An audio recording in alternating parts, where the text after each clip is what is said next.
Dardar.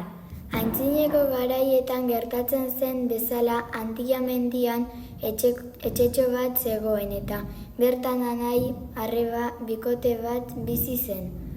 Egun batean neska etxean bakarrik zegoela deabruak etxeko atea jo zuen.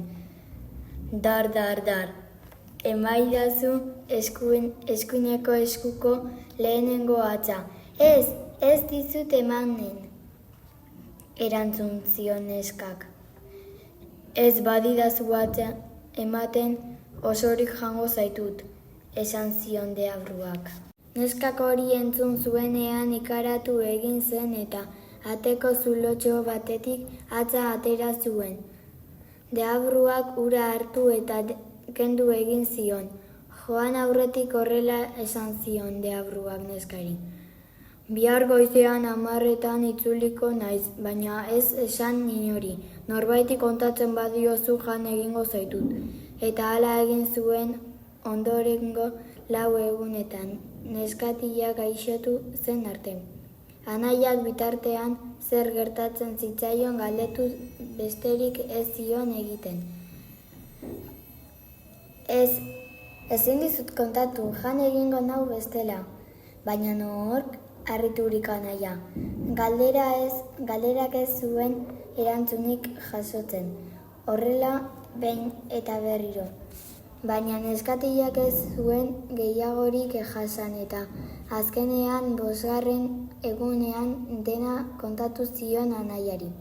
Anaia zuntan jarri zen, pentsatu ideia bat bururatu zitzaion eta etxean itxaron zion deabruari, bi txakurrekin batera. Dar, emaidazu eskuineko eskuko 5. hatza, esan zion deabruak. Ez dizut emanen, erantzun zion neskak.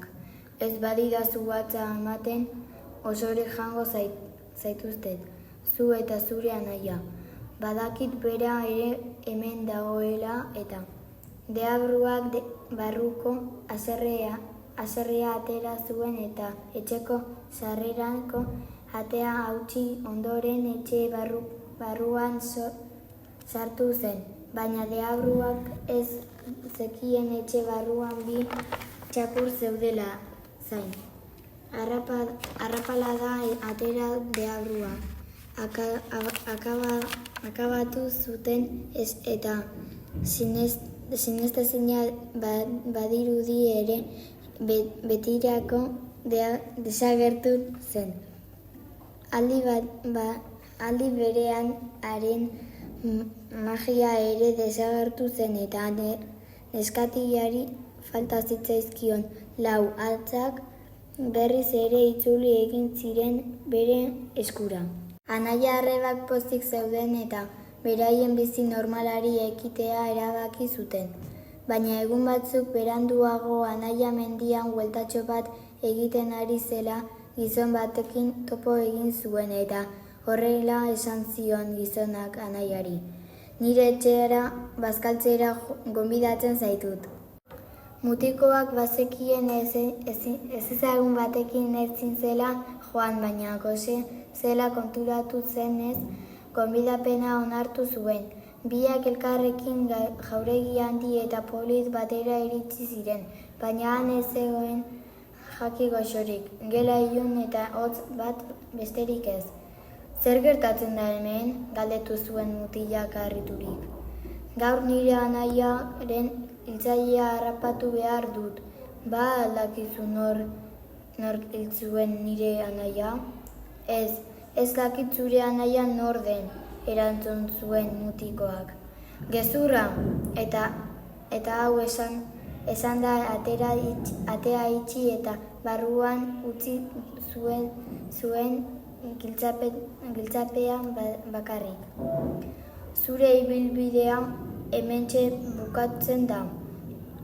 Eroso jar zaitez ez zara inoiz gehiago hemendik aterako eta. Mutikoak bazekien ezezagun batekin ezin zela joan, baina gose zela konturatu zenez, gonbidapena onartu zuen. Biak elkarrekin jauregi handi eta polit batera iritsi ziren, baina han ez zegoen jaki goxorik, gela ilun eta hotz bat besterik ez. Zer gertatzen da hemen? Galdetu zuen mutilak harriturik. Gaur nire anaiaren hiltzailea harrapatu behar dut. Ba aldakizu nor hil zuen nire anaia? Ez dakit zure anaia nor den, erantzun zuen mutikoak. Gezurra! Eta hau esan da atea itxi eta barruan utzi zuen giltzapean bakarrik. Zure ibilbidea hementxe bukatzen da. Eroso jar zaitez ez zara inoiz gehiago hemendik aterako eta.